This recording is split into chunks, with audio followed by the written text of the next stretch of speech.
Hello friends, मेरे channel पे आप सबका स्वागत है। मैं दूसरी स्टोरी एक्सप्लेन करने वाली थी, पर आपके कमेंट्स देखकर मैं इस स्टोरी को एक्सप्लेन करने वाली हूँ। तो आपको ये वीडियो पसंद आए तो लाइक शेयर सब्सक्राइब ज़रूर करना। चलो स्टोरी को स्टार्ट करते हैं। पहले के पार्ट की लास्ट की एंडिंग में हमने देखा था कि ड्यूक ने रोजेट के एलर्जी वाले हाथ को देख लिया था। अब से इस पार्ट को स्टार्ट करते हैं। पार्ट की स्टार्टिंग में ड्यूक रोजेट के हाथों की ओर बड़े ध्यान से देख रहे थे और रोजेट उनको ऐसे खुद की ओर देखते हुए वो डरते हुए सोचती है यह बुरा है। वह और ज्यादा डरते हुए सोचती है वह गुस्से में है। वह खुद को संभालते हुए सोचती है घबराओ मत, बस अपनी गलती मान लो और चाहे कुछ भी हो जाए माफी मांग लो। और वो बहुत ज्यादा हिचकिचाते हुए उनसे बस ही बोल पाती है। वह खुद के अंदर और ज्यादा हिम्मत जुटाते हुए उनसे बोलने की कोशिश करती है कि तो ड्यूक मुझे माफ कर दीजिए धोखा देने के लिए। उसकी ऐसी बात सुन के ड्यूक हैरान होकर उससे बोले रोजेट। वह फिर से बोलने लगती है कि मुझे माफ, और उतने में ही वह कमजोरी की वजह से गिरने लगती है। तो ड्यूक उसको पकड़ लेते हैं और घबराते हुए चिल्ला के बोलते हैं रोजेट। रोजेट बड़ी मुश्किल से बोल पाती है फादर। और ड्यूक तो घबरा के बोलते हैं उससे रोजेट क्या हुआ। रोजेट की ऐसी हालत देखकर ड्यूक जल्दी से दूसरों से बोलते हैं यह जरूर कोई एलर्जिक रिएक्शन है, तुरंत किसी डॉक्टर को बुलाओ। उसको सांस लेने में बहुत ज़्यादा परेशानी हो रही होती है और वह परेशान होकर सोचती है मुझे क्या करना चाहिए। वह बेहोश होते हुए खुद से ही मन में बोलती है दुखी होकर जब वह जागेगी तो उसे और भी बुरी तरह से डांट पड़ने वाली है, बिल्कुल पहले की तरह। और वह पूरी तरीके से बेहोश हो जाती है और उसको अपनी पास्ट लाइफ की बातें याद आने लगती है ड्रीम में। और उसके पास्ट लाइफ के ड्रीम में बहुत ज़्यादा बारिश हो रही होती है और एक लड़की को किसी ने थप्पड़ मारा होता है और वो फ्लोर पे गिरी होती है और यही हमारी पास्ट लाइफ की रोजेट होती है। और उसको कोई गुस्से में बोल रहा होता है बेकार चीज़। जो ये सब बोल रहा था और जिसने रोजेट को थप्पड़ मारा था वो वही व्यक्ति है जिसको हमने पहले के पार्ट में देखा था। और वह बहुत ज़्यादा गुस्से में फिर से उसको बोलने लगता है कि महज एक श्रिम्प की वजह से बीमार पड़ जाना, उसकी वजह से शेड्यूल में देरी हो गई। रोजेट बहुत ज़्यादा दुखी होकर उनसे बोलती है आई एम सॉरी मार्किस। अभी हमें पता चलता है कि वह व्यक्ति मार्किस है। मार्किस उसको पीछे से जोर से पकड़कर उसको डराते हुए उससे बोलते हैं तुम वह वजह नहीं भूले हो जिसके लिए मैंने तुम्हें गोद लिया था, है ना। वह मार्किस रोजेट को घसीट कर ले जाते हुए उससे बोल रहा होता है बहुत ज़्यादा सीरियस वॉइस में दोबारा कभी ऐसी गलती मत करना, तुम्हें परफेक्ट होना होगा रोजेट। मार्किस के ऐसे करने की वजह से रोजेट को बहुत ज़्यादा दर्द हो रहा होता है। मार्किस फिर से सीरियस वॉइस में उससे बोलते हैं अगर तुम सबसे ग्रेटेस्ट म्यूजिशियन नहीं बनते तो तुम्हें अपने पास रखने का कोई मतलब नहीं है। मार्किस उसको एक बहुत ज़्यादा बुक वाली टेबल पे जोर से पटक देते हैं और उससे बोलते हैं तुम्हें हमारी अंतिम योजना में सफल होना ही होगा, शायद जरूर पड़ जाए, इसलिए सिल्क बुक्स में लिखे फॉरबिडन स्पेल्स को लिख लो। और रोजेट उनको कुछ जवाब नहीं देती। मार्किस वहाँ से जाते हुए उससे बोलकर जाते हैं कि खास तौर पर वह जो समय को पीछे मोड़ देता है, जब तुम असफल होगे तब तुम्हें इसकी ज़रूरत पड़ेगी। रोजेट उनसे बोलती है मार्किस। रोजेट मार्किस से बोलने की कोशिश करती है कि अगर मैं इस प्लान में सफल हो जाती हूँ तो क्या मैं भी। इतने में ही कोई डोर को ओपन करता है और मार्किस को बोलता है डैडी। और वह जो गर्ल है जिसने डोर ओपन किया था वो वही लड़की होती है जिसको हमने पहले के पार्ट में देखा था और ऑर्फनेज की एक दूसरी चाइल्ड मान लिया था। वह तो उस मार्किस की डॉटर होती है। मार्किस उस लड़की से बहुत ज़्यादा खुश होकर बोल रहे होते हैं एलिसा मेरी प्यारी सबसे छोटी बच्ची। और अभी हमें पता चलता है कि उस लड़की का नाम एलिसा है।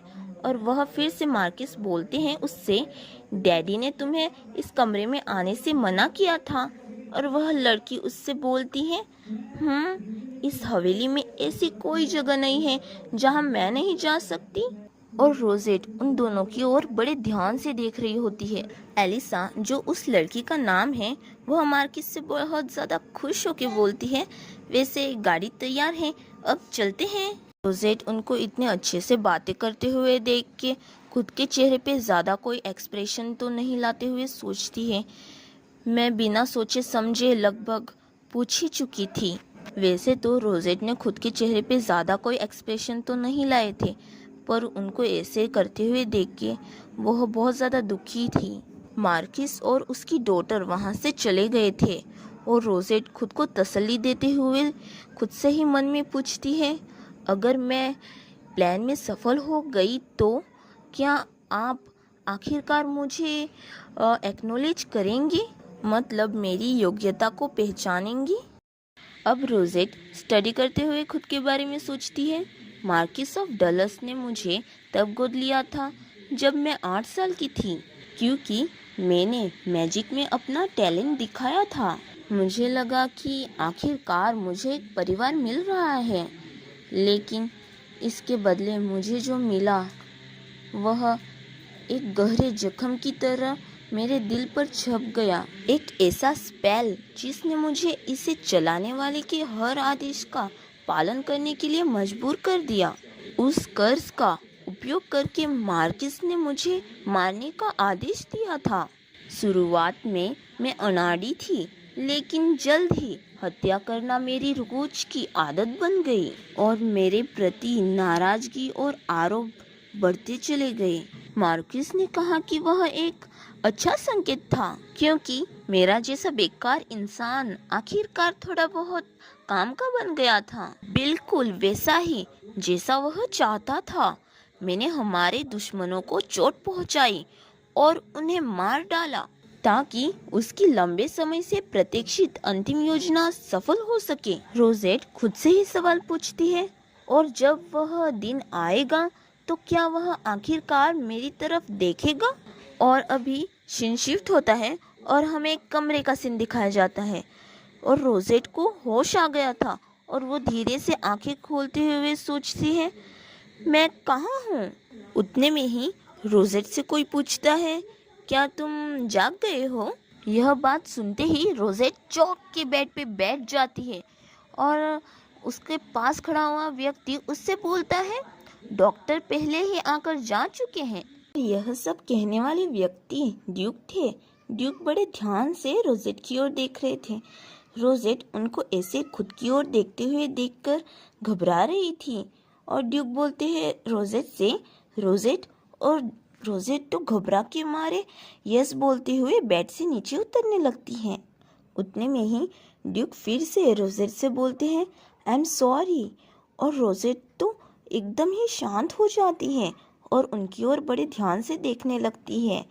और ड्यूक फिर से अपना बोलना कंटिन्यू करते हैं कि मुझे जांचना चाहिए था कि क्या आपको कोई एलर्जी है, यह मेरी गलती है। ड्यूक परेशान होकर बोलने लगते हैं, मेरे बच्चों के पास कोई नहीं है, इसलिए मैंने इसके बारे में नहीं सोचा।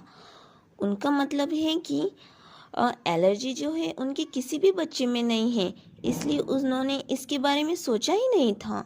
उनको ऐसे बात करते हुए देख के रोजेट खुद से ही मन में बोलती है, ड्यूक क्यों माफ़ी मांग रहे हैं, यह मेरी गलती थी। यह सब सोचकर रोजेट उनसे बोलती है, मुझे माफ़ कर दीजिए, आई एम सॉरी। रोजेट को ऐसा बोलते हुए देख के ड्यूक तो चौंक ही जाते हैं और जल्दी से उससे बोलते हैं, ओ नहीं, यह आपकी गलती नहीं थी। रोजेट उदास होकर अपना बोलना कंटिन्यू करती है, नहीं, मुझे अपने अंदर कमी होने के लिए खेद है। मैंने फिर भी इसे खाने की कोशिश की, लेकिन मैं बस नहीं खा सकी। ड्यूक बड़े ध्यान से उसकी ये सभी बातें सुन रहे थे और वह शांत होकर बोलते हैं उससे, क्या तुम जानती थी कि तुम्हें एलर्जी है। उनकी ये बातें सुन के रोजेट चौंक जाती हैं। उतने में ही ड्यूक जल्दी से रोजेट को पकड़ लेते हैं और रोजेट तो घबरा गई थी उनको ऐसा करते हुए देख के और वह हिचकिचाते हुए उनसे बोलने लगती है, मैं असल में ड्यूक फिर से बोलने लगते हैं, गुस्सा होकर भी और उसकी चिंता करते हुए भी। किसने कहा था तुमसे कि इसे बर्दाश्त करो और फिर भी खाओ? तुम्हें किसने बेकार कहा और डांटा? रोजेट उनको ये सब बातें करते हुए देख के हैरान होकर बड़े ध्यान से सुनने लगती है और फिर वह सोचने लगती है कि मुझे क्या कहना चाहिए। मैं तो बस एक ऑर्फनेज से गोद ली गई बच्ची हूँ। रोजेट को अपनी सोचों में ही गुम देखकर ड्यूक फिर से रोजेट को बोले, रोजेट, रोजेट एड्रियन। और रोजेट तो फिर से हिचकिचाते हुए बोलने लगी, क्योंकि नखरे करके खाना बुरी बात है ना? इसलिए रोजेट को इतना ज़्यादा परेशान और हिचकिचाते हुए देख के ड्यूक बड़े प्यार से रोजेट से बोले, रोजेट, और उसे तुरंत ही गले लगा लिया बड़े प्यार से। ड्यूक को ऐसा करते हुए देख के रोजेट तो चौंक ही गई और ड्यूक उसको गले लगाकर ही बड़े प्यार से समझाने लगे, न खाने और खाने में असमर्थ होने के बीच एक अंतर होता है। आपको खुद को वह चीज़ खाने के लिए मजबूर नहीं करना चाहिए जो आप नहीं खा सकते। रोजेट बड़ी मासूमियत से ड्यूक से पूछती है, अगर मैं खाना नहीं खाऊंगी तो क्या मुझे डांट पड़ेगी? ड्यूक बड़े प्यार से रोजेट से बोलते हैं, नहीं, अब तुम्हें डांट नहीं पड़ेगी। रोजेट हाँ बोली और बहुत ज़्यादा ज़ोर ज़ोर से उनके कंधे पे रोने लगी। फ्रेंड्स, ये खुशी के आंसू हैं उसके, क्योंकि किसी ने उसको इतना ज़्यादा अपनापन नहीं दिखाया था और किसी ने भी उसको ऐसा बोला भी नहीं था। ड्यूक बड़े प्यार से रोजेट को सहलाते हुए बोले, वह सही है मेरी डियर रोजेट। ड्यूक बोले, और वास्तव में थोड़ा नखरेबाज होने में क्या बुराई है? अगर कोई ऐसा खाना है जो तुम्हें पसंद नहीं है तो तुम्हें उसे खाने की ज़रूरत नहीं है। ड्यूक ने रोजेट से पूछा, क्या ऐसी कोई चीज़ है जो तुम्हें पसंद नहीं है? रोजेट बोली, गाजर सर। ड्यूक बोले, और कुछ? रोजेट बोली, इसके अलावा मैं बाकी सब कुछ अच्छे से खा सकती हूँ। ड्यूक उसके सर को सहलाते हुए बड़े खुश होकर उससे बोले, तो चलिए अभी के लिए खाना बनाने वाले से कहकर श्रिम्प और गाजर हटवा देते हैं। रोजेट अपनी क्यूट आईज से ड्यूक की ओर देख रही थी। ड्यूक रोजेट के हाथों की ओर देख के उससे बोले, वैसे तुमने अपने हाथों को बहुत ज़्यादा खरोच लिया है, इसका निशान रह सकता है। जब तुम हवेली में अच्छे से रहने लगती तब मैं तुम्हारा परिचय करवाने वाला था, लेकिन मुझे लगता है कि अब और कोई चारा नहीं है। मैं तुम्हारी मुलाकात उस व्यक्ति से करवाऊंगा जो आज से तुम्हारे टीचर होंगे। रोजेट हैरान होके बोली, मेरे टीचर? ड्यूक बोले, सेबेस्टियन, तुम बाहर हो है ना? सेलिना को बुलाओ। सेबेस्टियन बोले, जी सर। सेबेस्टियन वही बटलर है, मैंने पहले के पार्ट में आपको बताया था। सलीन नाम सुन के रोजेट हैरान होकर सोचती है, सलीन? और रोजेट के रूम में कोई आ रहा होता है और उसको देख के रोजेट सोचती है, अगर ये सलीन है तो?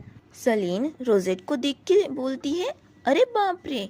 और रोजेट तो उसके मैजिक को देख के एकदम हैरान हो गई होती है और बहुत ज़्यादा खुश होके उसके मैजिक को देख रही होती है और सच में वह नज़ारा बहुत ज़्यादा ब्यूटीफुल लग रहा होता है। सेलिन और रोजेट के बारे में बोलती है, और यह प्यारी सी नन्ही बच्ची कौन हो सकती है? अभी हमें सेलिन का पूरा लुक दिखाया जाता है, वो सच में बहुत ज़्यादा ब्यूटीफुल लग रही होती है।